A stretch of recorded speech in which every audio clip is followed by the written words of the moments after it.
Good evening and welcome. You're on India Matters this Tuesday night with me, Shiv Arur. It's day 18 of the war. We've got some big breaking news coming up for you. But first, as always, the headlines tonight at 8. Israeli Prime Minister and Defense Minister claim that Iran's top security official Ali Larijani has been killed in an overnight strike in Iran. No confirmation from Iran just yet. Trump says he was shocked by Iran's retaliation against Qatar, Saudi Arabia and the UAE, Bahrain and Kuwait after US-Israel strikes. It's the first time the US president has said that Iran surprised him. They hit Qatar, Saudi Arabia, UAE, Bahrain, Kuwait. Nobody expected that. Pakistan launches strikes on Afghanistan's capital. 400 people killed in a rehabilitation hospital, around 250 injured. India condemns the cowardly attack, calls it a massacre, not a military operation. West Bengal Chief Minister Mamata Banerjee will take on her lieutenant turned arch rival, the BJP's Shuvendu Adhikari, for the second time in the upcoming assembly election, this time in South Kolkata's Bhavanipur constituency, making this poll battle a clash of the titans this election season. Meanwhile, superstar Rajinikanth hits out at TVK leader over his DMK threatened Rajini remark. Rajinikanth says, time does not speak, but it waits and responds. And coming up on the show tonight on India Matters, a big escalation in the war so far. Israel claims it has taken out the top IRGC man, Ali Larijani, the face of the Revolutionary Guard in Iran. Is it true? We'll find out tonight. Also, a focus on Munir's massacre. Pakistan has killed 400 people in a hospital in Kabul. I'm going to tell you how that happened, but there's much more coming up. Let's begin with the lead story tonight.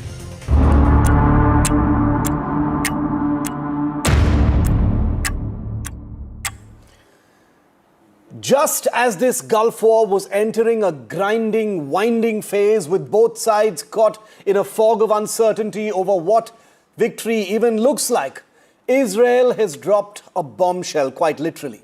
Ali Larijani, Iran's security chief, one of the most powerful men in Tehran since Ali Khamenei's death on day one of this war, killed in an overnight airstrike, claims Israel.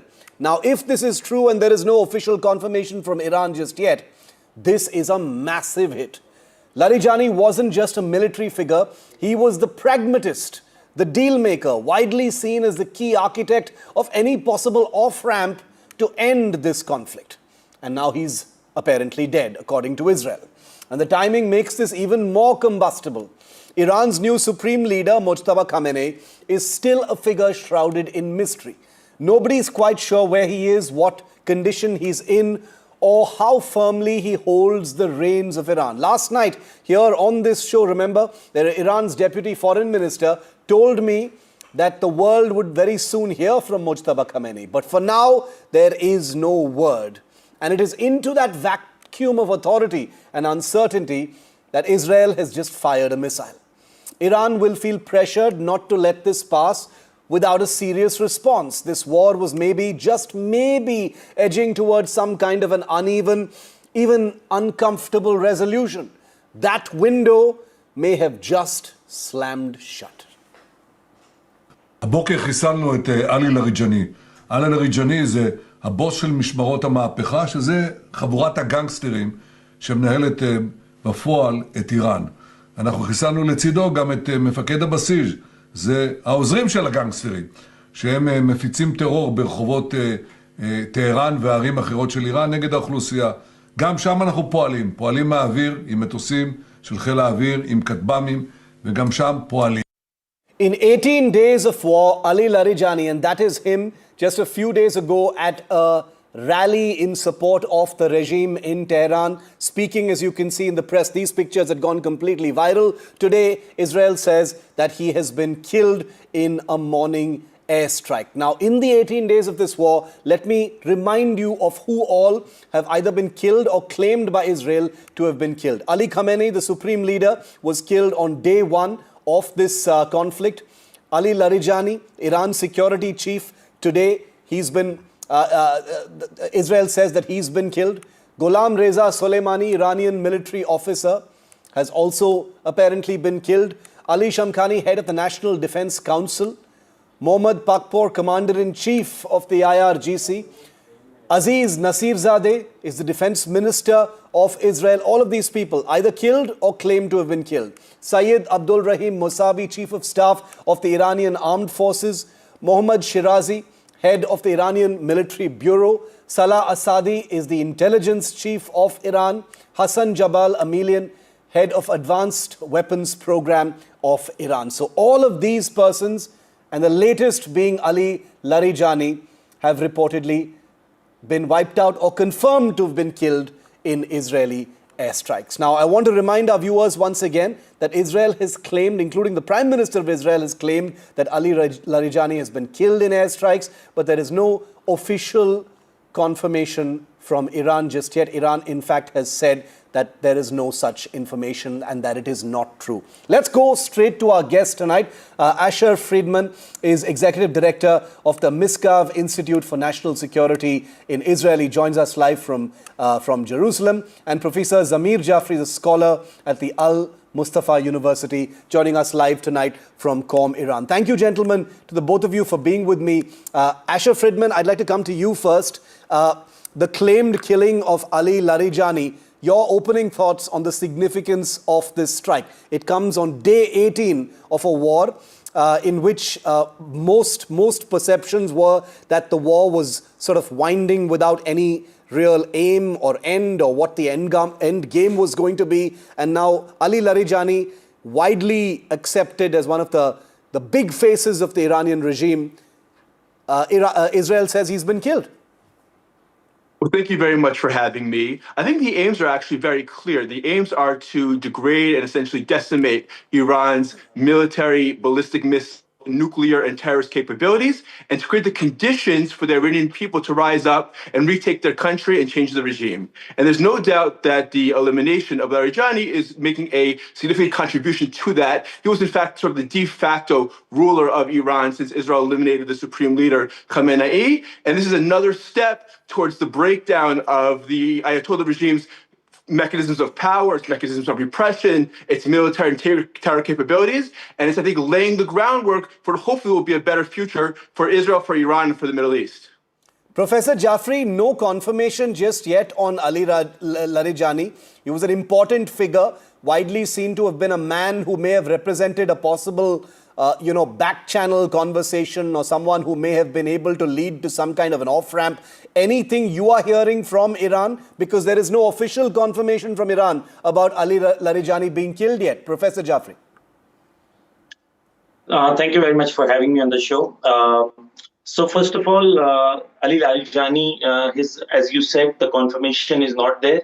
So we will wait for the official confirmation. Secondly, Ali Larijani is part of a system, and that system is deep-rooted in three corners. One is the people of Iran, two is the constitution of Iran, and three is the system of which rules Iran. And these 3 points are the key fundamental points. So if anybody is dreaming about bringing about a change in Iran, they need to change the people of Iran, which is not possible for them. Right now, when we are talking, within Iran, millions of people are on the road because it's an important night for the Persian people, and they are celebrating Ramazan Iftar on the road. And they are showing their clear support to the government that they have formed. And this gangster attitude, the ruthless attitude that will kill you and we are after you, this is not going to succeed inside Iran. Just final comment is this. This system makes Larijani. Larijani doesn't make the system. Thousands of Larijanis are present inside Iran. So if one Larijani is killed, 1,000 will replace him. Okay. Asher, the fact that regime change has been one of the stated war aims, at least from the United States, how is it looking right now? There is no doubt that Ali Larijani, if he is indeed dead, would be a blow to the system as it exists. But as Professor Jafri says, there has been no sign of regime change or any kind of popular revolt against the new Khamenei within Iran so far? We saw the courageous protests in January. Like we saw them numerous times over and over again over the years. These were brutally repressed by the regime. Thousands, tens of thousands were brutally murdered. Now, Israel has been very clear. I believe the United States as well have said Israel and the United States cannot lead to regime change. Only the Iranian people can create regime change. Israel and the United States can create the best possible conditions for that regime change. And that's precisely what we're doing in eliminating the leadership of the Basij thugs, the leadership of the IRGC and others. To be honest, we probably won't know whether or not this is going to happen until there's a pause in the fighting and people are able to truly go out to the streets. As the bombs are falling, people can't go out in large numbers, even if they wanted to protest. But I do think we are on that way. By the way, even if this does not lead to regime change, the other key goals of eliminating Iran's ballistic drone nuclear program, degrading its terror proxies, those are all proceeding at an accelerated pace, thanks to the incredible U.S.-Israel cooperation. Professor Jafri, in the opening days of the war, there were people who were mourning the death of Ali Khamenei. There were people who were celebrating it as well. What has it become right now? What is the popular mood inside Iran right now? The popular mood is that America and Israel have failed to understand the people of Iran. The more they try and kill the leaders, the more they unite the people of Iran. So if at all there was any sort of grievances against any leadership, once they kill the leader and he, according to the Shia Islam, they make him the martyr and make him follow the path of Imam Hussain alayhi salam. Now, as we are talking, it is Char Shambe Suri, which is one of the festivals inside Iran for Persian people. It's a festival night tonight. So Iranians have announced, if you check all the live channels, they are celebrating it on the road. So millions of people are bringing iftar on the road. My dear friend is saying that nobody is going on the road. I'm sorry, but I've made a report myself on the road. So it's not Tel Aviv where people are censored for not recording. CNN, BBC, Sky News, they're all recording openly wherever they want inside Iran. So in Iran, the mood is very upbeat. America has closed its embassy in Iraq and Jordan. These are the signs that they are submitting. Hormuz is closed. It was Trump who announced that, okay, Hormuz we have won it. And now he's begging to all the NATO members and all of them have rejected. Let me ask Asher a specific question. Asher, it's difficult to know what really is happening on the ground. There are some pictures, as Professor Jafri mentioned, that have been coming out from Iran. But the sense is that the bombing and the airstrikes have not created that kind of popular uprising that was aimed for initially. And on the contrary, Asher, it is possible. I'm not saying that this is true, but I'm saying it is possible that a relentless military campaign has in some ways galvanized the Iranian people to set aside their differences with the Khamenei regime, as it were, and focus on this threat from the outside instead. My distinguished colleague here said that there's no censorship in Iran, except that the internet in Iran has been cut off by the government for the last 17 days, right? So the average Iranian, if you're not close to the regime, you can't, take a video on your phone and upload it and send it out. There's no internet, and only a government that is desperate to keep the real images of what's happening. Yes, in Israel, they're not allowing you to show exactly where the missile hit, so that Iranian military can't make its attacks more exact to the exact foot. Obviously, there's plenty of images of what's happening in Israel going out, and plenty of Israelis who are frequently putting out those images. My point is that the Iranians are on the road. By the way, I would like nothing more for the Iranian people to be able to celebrate Eid al-Fitr and Nowruz peacefully, joyfully, together with people of Israel, the Jewish citizens of Israel, the Muslim citizens of Israel. That would be the dream. We saw, I don't think there's any doubt, we saw the massive anti-regime and protests just a few months ago. We saw the brutal repression.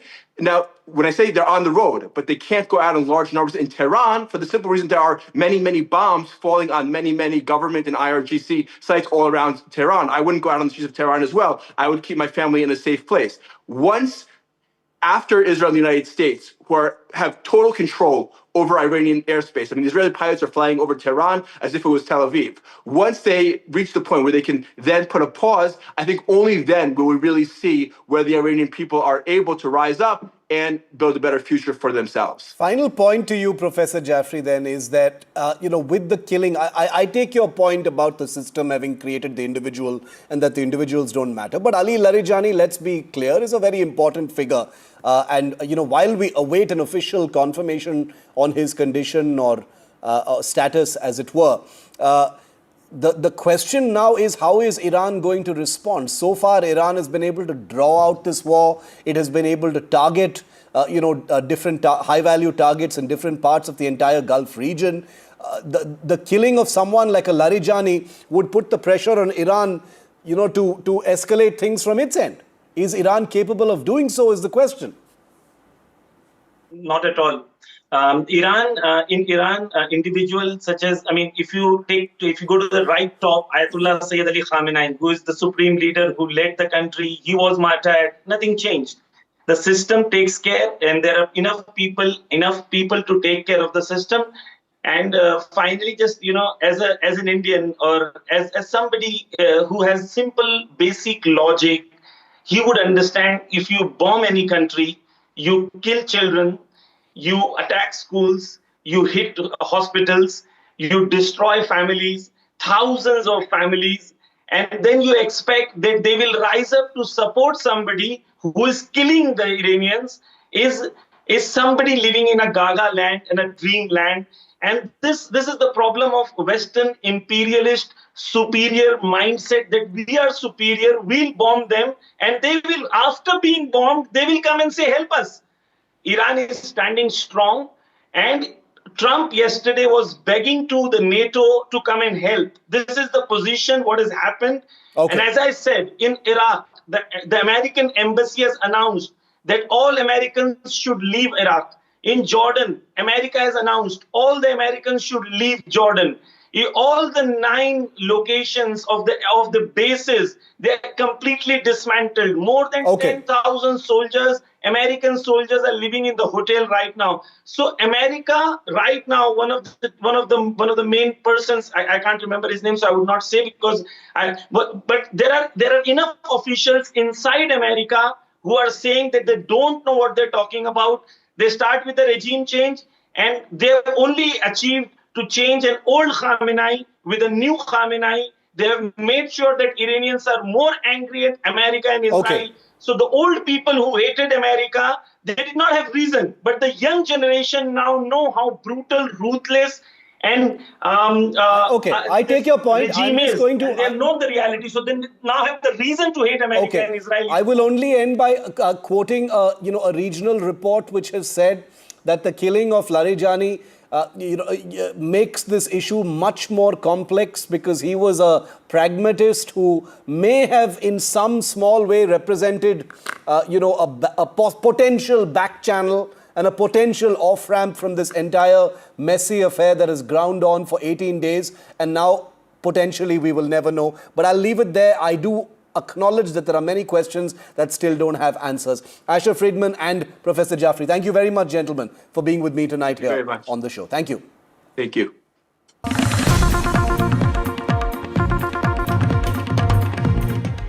Major breaking news from Washington tonight. Joe Kent, the director of America's National Counterterrorism Center, has abruptly resigned in protest over the ongoing US war in Iran. In a stunning public statement, Kent, who was made chief of the National Counterterrorism Center by President Trump just a year ago, says now that he cannot in good conscience support the conflict and claims Iran posed no imminent threat to the United States. This is very significant because Joe Kent is the first senior Trump administration official to quit protesting the war, delivering a direct political blow to Donald Trump as the conflict enters a very, very difficult phase. Resignations at this level from the intelligence community are extremely rare, and they signal serious fractures inside the administration over the war's justification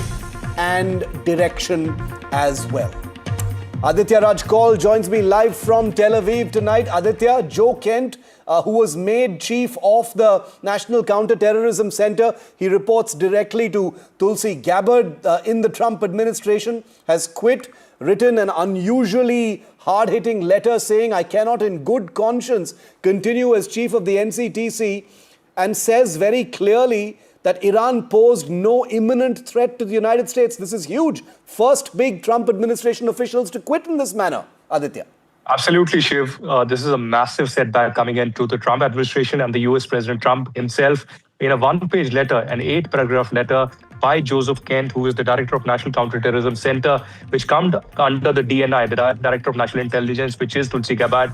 He has, in a stinging letter said that there was a misinformation campaign launched by the Israelis that led to Trump in believing that this operation was necessary. They couldn't convince him last year around when the 12-day war with Iran erupted, but this time they have convinced him. He also puts an emotional note saying that he lost his wife, who was in combat and in fact was a gold star in this entire fight that he says was actually also launched by Israel. So currently we are seeing two different divisions coming up in the US administration. There is a wing which sees this operation unnecessary completely, and there's another of Trump admirers or faithful within the camp which say that this was absolutely necessary and will continue. Now, there has been also a lot of talk about how the Israelis have convinced US President Donald Trump. While Trump may be looking for an off-ramp right now, Shiv, but it is very difficult because he did not predict this kind of a retaliation. The Israelis want the operation to continue as much as possible, not just at the level of Iran, but also when it comes to Lebanon and Hezbollah. So we haven't seen the end of it. There could be possibility of many more within the Trump administration resigning, but this is a huge, massive setback coming in on the 18th day of the war. Aditya, thanks very much for that. We're expecting some kind of a reaction from President Trump as well. We'll wait for that and break that to you first here on NDTV. Meanwhile, there's been, remember, a lot of social media chatter over Israeli Prime Minister Benjamin Netanyahu's coffee video, a video that was put out by the Israeli government and forces in the wake of rumors that Prime Minister Netanyahu had been missing in action, with speculation that he had been harmed or even killed by an Iranian missile. Well, this clip that was shared as proof of life amidst rumors has gone completely viral, and so has the cafe where this video was actually shot. And Aditya, who we were just speaking to live, visited Sataf. That's the name of the cafe in Jerusalem. Here's what he sent us. NDTV is reporting from the same location where 2 days ago Prime Minister Benjamin Netanyahu had come to in fact have a coffee. There are a lot of speculations and fake news and disinformation going all around about Netanyahu's presence and whether he's alive or assassinated. But this is the cafe, the Sataf cafe, where he had enjoyed a coffee. You can see these visuals on the screen. If you can pan and show you, this is the entire cafe where Prime Minister had come. This is the entire location. It is a kind of a hilly region in Jerusalem, in Israel, where Prime Minister Netanyahu had come and in fact enjoyed a cup of coffee. The people here are not willing to speak in detail about their encounter with the Prime Minister, but they did confirm that the Prime Minister had come here indeed and enjoyed a coffee. So this is the entire region. People here are coming. There's a lot of normalcy, and you can see this is the board, Sataf Cafe. This is the location. You can see this written here as well. It's a very kind of an exotic hilly location. There is a wild trail around this place also. There were two videos that came out from here. One, Netanyahu enjoying a coffee, and second, he interacting with the IDF personnel and civilians in this entire area.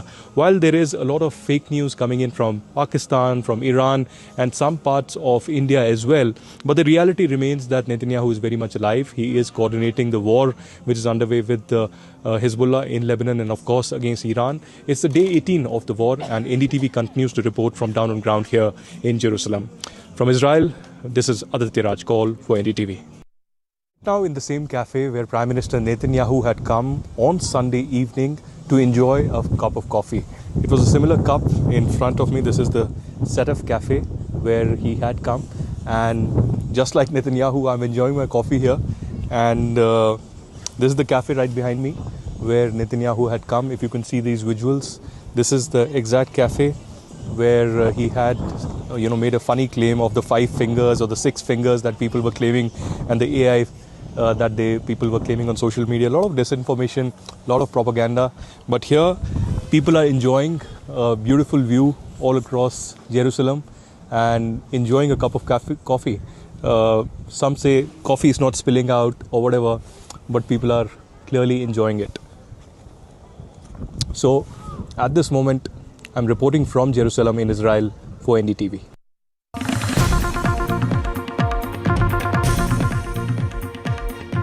There's been a major anti-terror operation and arrest by India's National Investigation Agency. 7 foreign nationals, that is 1 American and 6 Ukrainian nationals, have been arrested by India's National Investigation Agency from 3 different locations in the country. 1 American and 6 Ukrainians have been arrested. This is a suspected terror plot that stretches from Mizoram to Myanmar. The information that's been available to us so far is very, very alarming. The information is that the American citizen, a man named Matthew Van Dyke, a very popular figure, former intelligence operative, now a person who travels the world, being a combat mercenary in different conflict zones, he had arrived along with 6 Ukrainians on a legal visa to India and then infiltrated from the northeast into Myanmar after importing some European or Ukrainian drones in order to train Myanmarese militant groups in drone warfare and how to use them potentially against India. This is information that is scant. What the investigators are telling us so far and what is available in court documents, they are charged with training armed groups against India in drone warfare and jamming technology. That is the information that we have right now. So India's National Investigation Agency has just pulled off what may turn out to be one of the most consequential arrests in many years. And I want you to pay very close attention to every word I'm saying right now, viewer.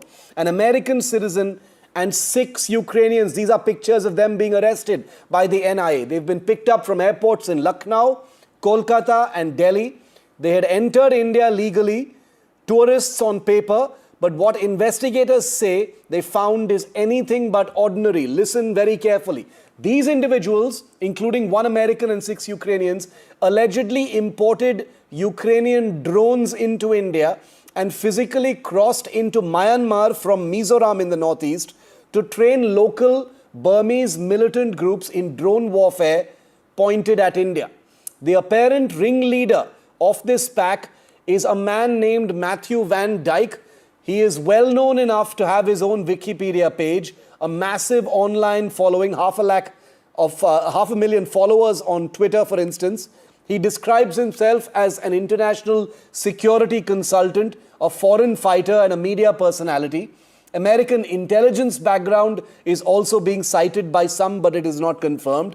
Now here is where this becomes a 5-alarm fire for Indian national security. Matthew Van Dyke is an American citizen. If the preliminary charges hold, we're not talking about a spy thriller, we're talking about an American national, potentially. Nothing has been proven, innocent until proven guilty according to Indian law, but we are talking about an American national potentially using Indian territory as a logistics base, bringing in offensive weaponry and training anti-India aligned groups right on India's doorstep in Myanmar. India's borders with Myanmar are already among its most porous. Insurgency, arms smuggling, ethnic conflict, and someone may have just been using a tourist visa to add drone warfare to this already very, very complicated mix. Now, the arrested men will need to answer many questions, but the questions being asked in India's national security corridors tonight will be even louder. This one is going to get very big and very fast. Let me tell you a little bit more about what we know so far. The National Investigation Agency has arrested Matthew Van Dyke. He is the US citizen known to be a global combat mercenary. Hurba Petro is Ukrainian citizen number 1. Sliviak Taras, Ukrainian citizen number 2. Ivan Sukmanovsky, Ukrainian citizen number 3. Stefankiv Marian, Ukrainian citizen number 4. Honcharuk Maxim, Ukrainian citizen number 5. Kaminsky Viktor is Ukrainian citizen number 6. So 6 Ukrainians and 1 American, that is 7 people. Now I want to put the spotlight on the sole American national who has been arrested. His name is Matthew Van Dyke. He's an American mercenary. He's been arrested on terror charges now by the NIA. Started out in the Libyan civil war in 2011. I was in Libya reporting that as well, by the way. He runs an organization or an NGO called Sons of Liberty International. Claims to provide military training. In that sense, is a kind of war consultant or a mercenary, has worked with armed groups in many countries already, has 5 lakh or 500,000 followers on X or Twitter, as it used to be called, and is very well known on social media. Now, according to investigators, here's what the modus operandi may have been. I want to be very careful in reporting that much of this information is uncorroborated. It's come from the investigators, and that's what we are bringing to you here on NDTV. But all the disclaimers apply to what we are bringing to you. The group reportedly came to India on a tourist visa. Matthew Van Dyke and the 6 Ukrainians came on a tourist visa. They traveled to Guwahati in Assam and then to Mizoram. From Mizoram, they crossed into Myanmar, across the border. It's a pretty porous border. There, they contacted anti-India groups in Myanmar. They were probably enlisted by those groups. The charge is that they trained militant groups in the forests of Myanmar bordering India in drone warfare. Those drones had already been imported from Ukraine into India and then smuggled across the border into Myanmar in order to train those groups in anti-India activities. This is a huge alarm bell that is ringing right through India's national security corridors tonight, and that's the reason why it is one of my big stories on India Matters. Bringing in Aditya Raj Kaul, our senior executive editor. He looks at security as well. He's of course been reporting from Tel Aviv. Vishnu Shom, senior managing editor, and Anushka Garg, our crime correspondent, is live with us from Delhi, where these 7 men were produced in court just a few hours ago. Vishnu, I want to quickly come to you first. First thoughts on this. This is pretty alarming right off the bat. Even the scant information you have suggests something pretty troubling. Matthew Van Dyke, a well-known global mercenary of sorts, sitting in India and accused, as it stands, of training anti-India militants in Myanmar in drone warfare. I personally think that this man was, he's an arms dealer, he's some sort of a warlord, he's got a history and reputation of operating in all of these areas, whether it's Libya or in Myanmar. He was providing drones to insurgents who are fighting against each other in Myanmar. Now, given the complexity and the volatile nature of that frontier between India and Myanmar, there have been occasions when several of these groups, and their splinter groups as well, have targeted Indian security forces as well. So there is a very correct apprehension that some of these drones could have been used against India. Now, drones, as you know, come in all shapes and sizes. If these were first-person view drones with small, dropping grenades or something like that, those would pose a significant sort of danger to Indian forces. The fact that he was actually providing these meant that he was being paid off. He was being paid for these. Who in Myanmar was actually paying for this? Was this drug money which was actually involved? But this man, Van Dyke, he is a real character. He, as you mentioned, founder of the Sons of Liberty. It calls itself a non-profit organization, but has provided training and support to various armed groups in conflict zones. He calls himself some sort of a freedom fighter. He's got a degree in political science, but he was a combatant in the 2011 Gaddafi war, which you covered, the Libyan civil war. He was captured. He was jailed as well.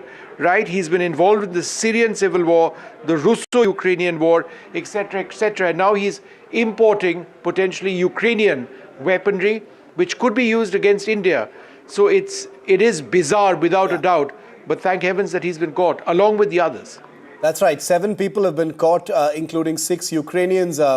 Anushka, what are the investigators telling you? I do know that the Ukrainian embassy, for instance, has issued a note of protest, saying that they haven't gotten consular access to these guys. The Americans have confirmed to us that they are aware of the situation but cannot reveal any more because of privacy issues. What are the investigators telling you? These people have been put into police remand right now till the 27th of March.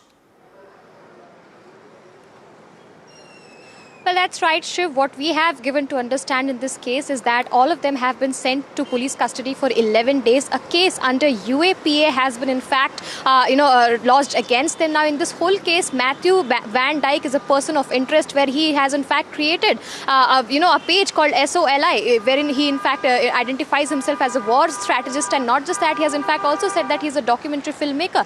With 500,000 following that he has on the Twitter page, we have also seen that in this whole matter, this has in fact come to light that he was trying to in fact get in touch with the ethnic groups in Mizoram, after which he was trying to train them in drone warfare. Not just that, he was also trying to establish contact with banned terror outfits in and outside of Mizoram, where in fact we have seen that the NIA had in fact gotten hint of this whole situation. Now he has been given into police custody for 11 days. One person, Matthew Van Dyke, was arrested from Kolkata. 3 Ukrainians were arrested from Lucknow and 3 Ukrainians were arrested from Delhi in this case. They have all been produced in front of the Patiala High Court at the NIA court. Now, in this whole case, these agencies have said that they need time to so that they can in fact relocate the way by which they came here. First, they landed in Guwahati. After that, they went to Mizoram illegally and then crossed the borders, which is rather porous, as you have rightly mentioned. And they went to Myanmar so that they can in fact establish contact with several militant groups and create such kind of a situation. Now, about this Matthew Van Dyke, what we have gotten to understand is that 2 of his friends were executed by the ISIS. In retaliation, he created the page SOLI, after which he in fact went to several other places. He's a person of interest. He was in the Libya war that happened in 2011, and now we have seen that this case has emerged from Myanmar, where all of these people have in fact been arrested and have been taken into custody. 14 Ukrainians had entered via the route to Guwahati. Now the NIA is trying to establish as to what their whole plan was and how they were planning this kind of a conspiracy in the Indian soil, and that is how we have seen that this case has in fact come to light. Now we are seeing the investigation is continuing, and in a few while the NIA will be in fact trying to establish as to what all was in plan with all these people. Over to you, Aditya. I want to bring you in for a quick word on this. This is pretty troubling. We've been talking a lot about drones through this entire war, and here you have a high-profile warlord or mercenary from the United States training potentially anti-India terror or militant groups in the very warfare that we are talking about at this time. This is something that must be sounding the loudest alarms in the national security corridors, Aditya. Well, absolutely, Shiv. The occurrence that has happened over the last few days has huge national security repercussions, and some senior officers who are experts in anti-terror have been given the charge to investigate this throughout the country. As Anushka was also pointed out, all these people will be taken to Guwahati, to Kolkata, and to Mizoram to recreate that entire scene. The biggest question right now is to unearth the conspiracy behind it, and also to establish that who were they working at behest of. Was this only an assignment for that kind of a separatist group in Myanmar, or was this a larger conspiracy in which states or deep states or some other entity could be really involved? Because India's neighborhood has been also involved in supplying weapons and money to these, people in India's neighborhood. So certainly that would be the huge concern right now, that these people were moving out freely in India and certainly were in touch with several other people. Their phones in particular, their emails and messages would be studied in detail. But for national security, the biggest question certainly would be if there is a larger conspiracy behind it, because Ukrainian drone experts were also along with this particular person, Matthew Van Dyke, who is the main person of interest. All right. Thanks, Aditya, Anushka and Vishnu, for joining me on that. I want to get an expert view because this is still, remember, a developing story. So information coming in is still evolving. I want to put that disclaimer out, but this is what we know so far. Welcoming Sushant Sareen, Strategic Affairs Expert and Senior Fellow with the Observer Research Foundation. Yashovardhan Azad, Ex-Special Director with the Intelligence Bureau, former Secretary of Security with the Government of India. Welcome, gentlemen. Thank you very much. Sushant Sareen, quickly to you first. What are you making of this? Matthew Van Dyke and these 6 Ukrainians arrested from 3 different airports. They apparently went into Myanmar after importing some drones. Initial thoughts, Sushant? One, they are not tourists. So clearly, Yeah. the Ukrainians seem to be suggesting these are not tourists. They've come out here on a sinister agenda. That is very clearly established. And if they really wanted to train somebody in drone warfare, maybe a more appropriate theater these days would have been the Middle East rather than coming to India's northeast. But aside of that, look, we don't know, are these guys mercenaries or are they state actors Yeah. working under the cover of plausible deniability? Because uh, don't forget, Shiv, that this is an area where over the last couple of years, we've had a lot of footage coming in, a lot of information coming in of people from the United States and some of the other Western countries going into Myanmar, working in conjunction with some of the groups out there, ethnic armed groups as they are called. We also know that American special forces have been coming into this area, especially the Arakan region, and there have been, at least there has been talk, including by the former Bangladesh Prime Minister Sheikh Hasina, of this grand conspiracy which is being hashed. Now, I'm not getting into a conspiracy theory Yeah. right now, but those things have been there on the table. So clearly, there is something more to what is happening. And I think what this incident also proves right now, everything that is coming out in the press and everything that is being leaked by the security agencies is probably not all Yeah. what is happening, Yeah. because they'll be keeping a lot of the cards to their chest. You have a distinguished intelligence officer sitting on this program. He'll probably bear me out on this. But the fact remains, Shiv, that this is some evidence that Indian intelligence agencies are working well. Yeah. That True. they are able Very to true. get away from these kind of characters. They are able to give them a long rope and then rein them in when the time is right. So obviously they will have a lot more information. There'll be a lot more investigations that will happen. Let's ask And- Yashovardhan Azad about that. Yashovardhan Azad, these guys were arrested from the Delhi, Lucknow and Kolkata airports. 3 separate airports they were apprehended in. And I agree with Sushant. Clearly, some very good investigative work has landed these guys, in the NIA's hands.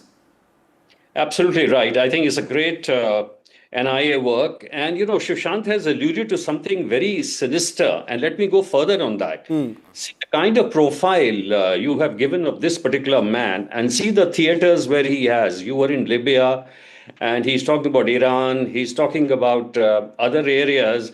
These are the conflict areas where nation states are also interested. Yeah. So I'm alluding to something further. His entire profile says that this kind of operation which he's conducting at the level which he's conducting and the kind of posse he has, the arms he has to be backed by a very serious intelligence agency. And you can understand what I'm referring to. Yes, it Indeed. is the CIA. And it is in their interest to sort of see these areas.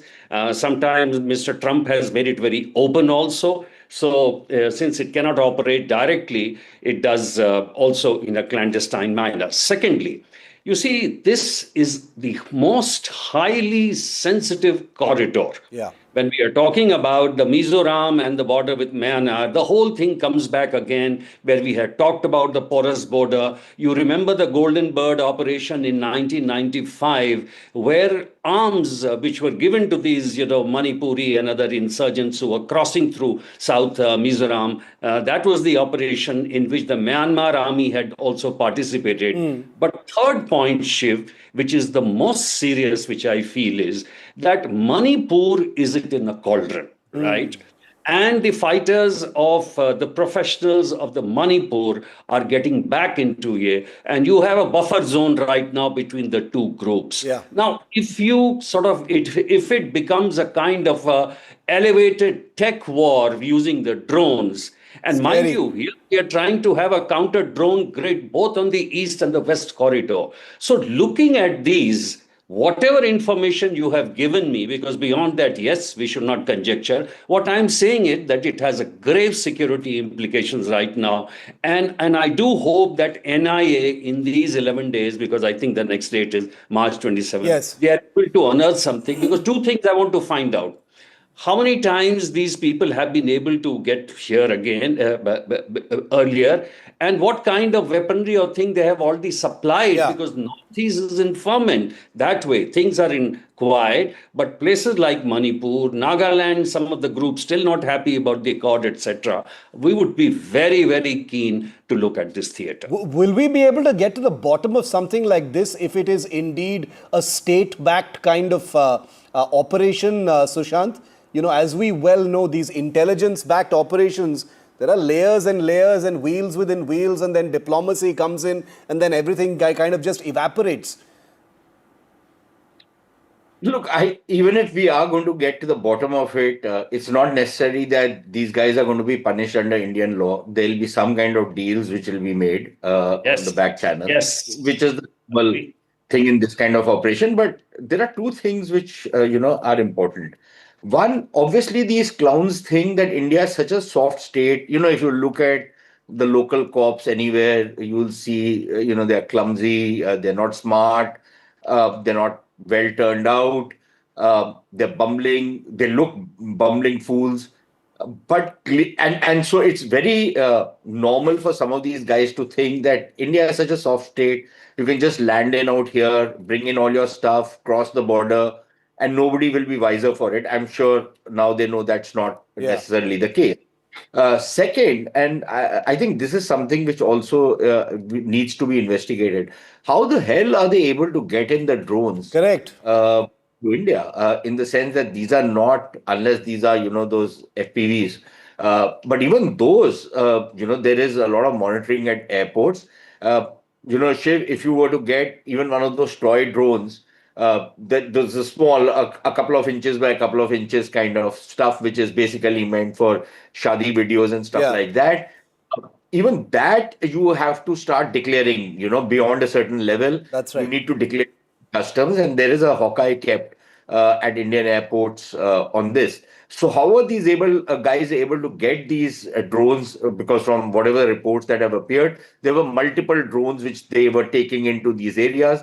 And I think Mr. Azad is quite right that if you are now ramping up the kind of insurgency, the violence, the unrest in that particular region at the tech level to bring in, these force multipliers. Disastrous. It's a very, very serious situation for the security agencies, which are already with in a sense, with their back to the wall to keep the peace in the region. And mix in all of this, the narcotics trafficking which is taking place and all kinds of other. There is the critical minerals aspect to this whole thing which is happening in Myanmar, with the Chinese jumping in, the Americans wanting a slice of the pie, the Indians also looking for something. So it's a witch's brew. And make this kind of an arrest, I think there should be a wealth of information available. I hope so. Mr. Azad, I have about 30 seconds left, so I'll give that to you. Do you think we'll get to the bottom of it? I know it's a broad question, but like you said, this is already a complex and difficult situation in the Northeast. And you bring in drones, and we're seeing live what drones can do in the current Gulf War in Ukraine as well.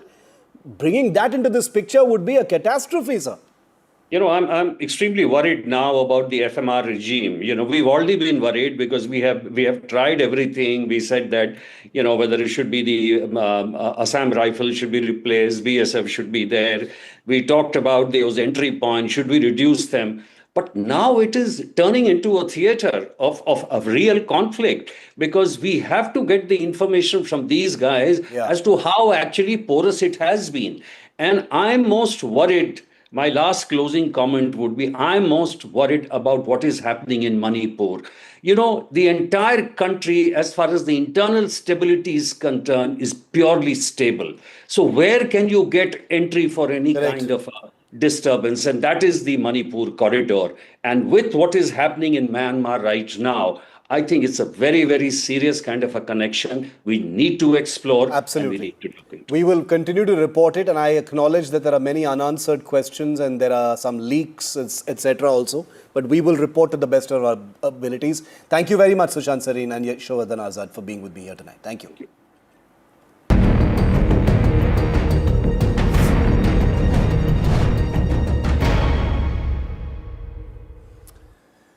400 400 people killed while being treated inside a rehabilitation hospital in Afghanistan's capital, Kabul. This is the staggering claim from the Taliban after a Pakistan Air Force airstrike obliterated this hospital in the heart of Kabul last night.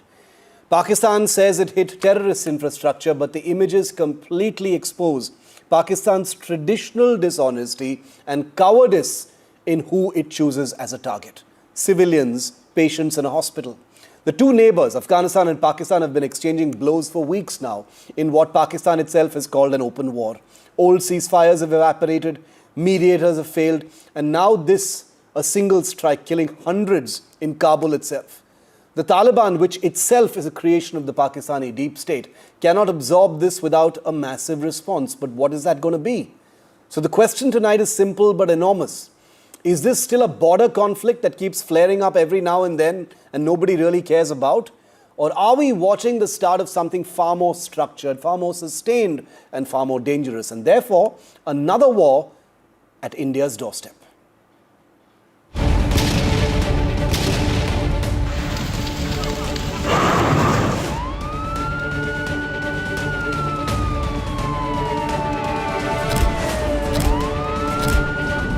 Raging flames, charred debris, and 400 bodies. The remains of a deadly Pakistani strike at a hospital in Kabul. The ongoing conflict between Pakistan and Afghanistan took a deadly turn as Islamabad bombed this drug rehabilitation center in the dead of the night. Families of victims searched for bodies at the Omar Addiction Treatment Hospital. Rescue teams working through the night continue to sift through debris, lifting slabs of concrete, calling out into the silence, and occasionally pulling out survivors, but more often, bodies. An Afghan journalist found a handwritten note from a parent to their son who was recovering at the center and was killed. وبسیار خوش شدم آن قدر خوش شدم وقتی که تو نو تولد شده بودی و نو به دنیا آمده بودی خو کورنۍ په انتظار او سمیع الله جان د تل لپاره تر خاورو لاندې سو.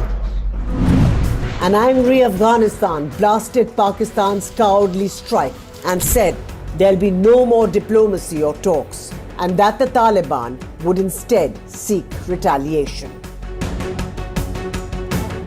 So it was a very brutal attack, a crime against humanity. This is all being done and carried out under the baseless claim and pretext of targeting safe havens of TTP. India also issued a strong statement calling the Pakistani strike a massacre and not a military op. Pakistan, on its part, continued to deny that it blasted the hospital, maintaining that it only carried out precision strikes on terror targets. But the enraging scenes at the Kabul hospital tell their own story.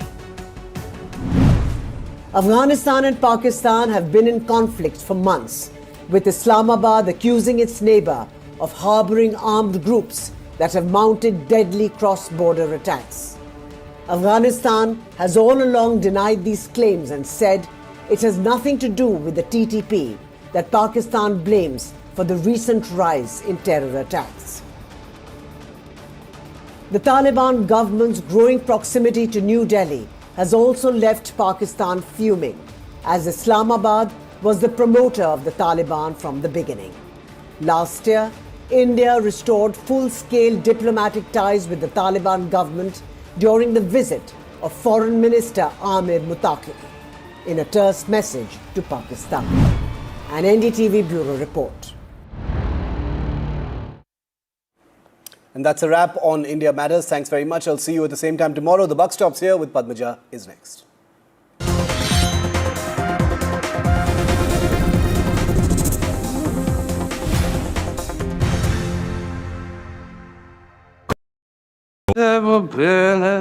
سيت الظل يتسوتويانا والنسف اللمارة تلونا Mette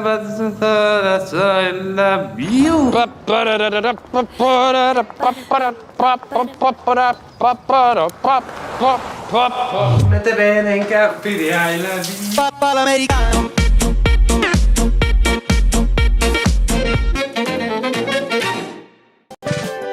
Some moments in life are lifelong. Some memories are lifelong. Just like Tata Power Solar Roof, best quality solutions, lifelong service guarantee and unmatched expertise. Ye on the quality lifelong. को यहाँ से जाना ही होगा। जय मां Durga! There is no bigger battle in 2026.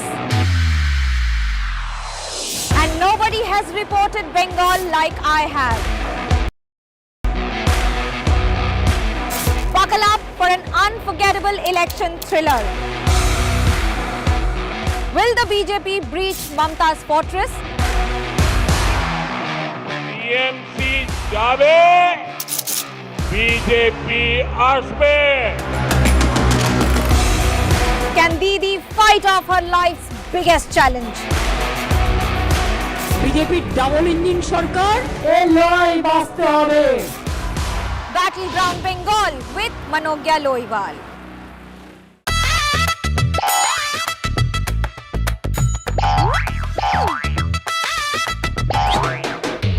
To understand the Tamil Nadu twist, join me in the midst of our people, language and politics.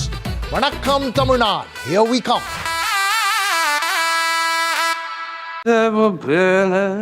Sì, tu le bolla mia tutoriano. Quando si fa l'amore sotto luna. Come te va a la view.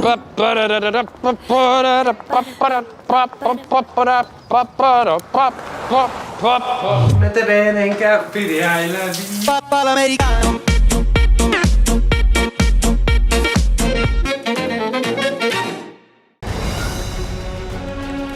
Straight from the heart of the newsroom to the core of the stories shaping your world. Join me, Gargi Raut, as I track all the developments as they break. Live from the NDTV newsroom, weekdays at 4 p.m.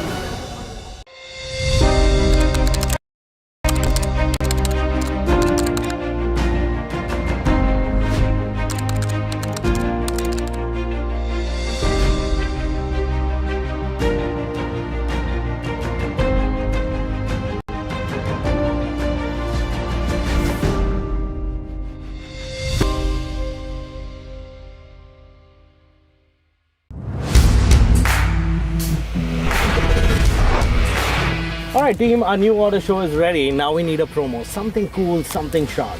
Well, I'm sure we'll be having outstanding reviews, solid suggestions, Expert advice. The latest trends. It's a lot simpler. We'll help people make the right auto decisions. It's got the cool stuff, geeky stuff, serious stuff, all of it, so that you can discover, decide and drive. I'm Siddharth Sharma and I am your Automate.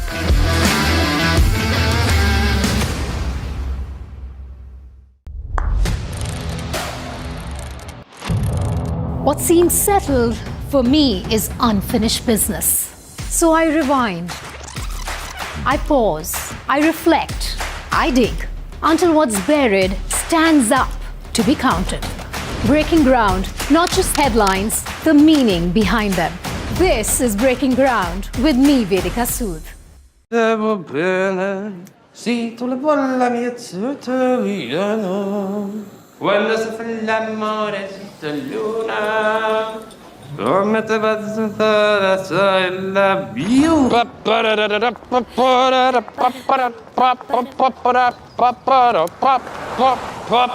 Mette bene in caffè di I love you. Papà l'americano.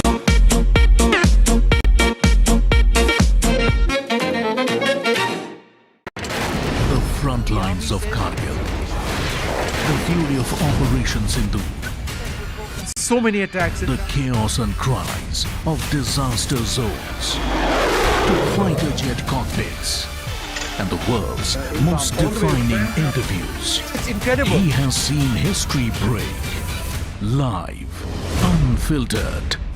20,000 hours of live broadcasting. Welcome to Left, Right and Center. Hard facts. War-struck country. Hard questions. In the Ukraine. 30 years of trust. In the Kargil area. North Ukraine. In France. In Italy. At Srinagar. Vishnu Shom for NDTV. Vishnu Shom. Only on NDTV. The man behind Roaring Lion. Can you say a word? Israel's warfighter prime minister on NDTV. I spoke to our great friend, Prime Minister Narendra Modi. Spoke to him at length yesterday. Thanked him for his standing with Israel, standing for the truth, and for the enormous friendship of the people of India. They are much admired and loved in Israel. And I won't get into the details of the conversation, but I've spoken to him and I've spoken to many other leaders in the region and beyond. Thank you. First word since he declared war on Iran. Just behind me, Prime Minister Benjamin Netanyahu. An NDTV world exclusive to Aditya Raj called Benjamin Netanyahu on NDTV.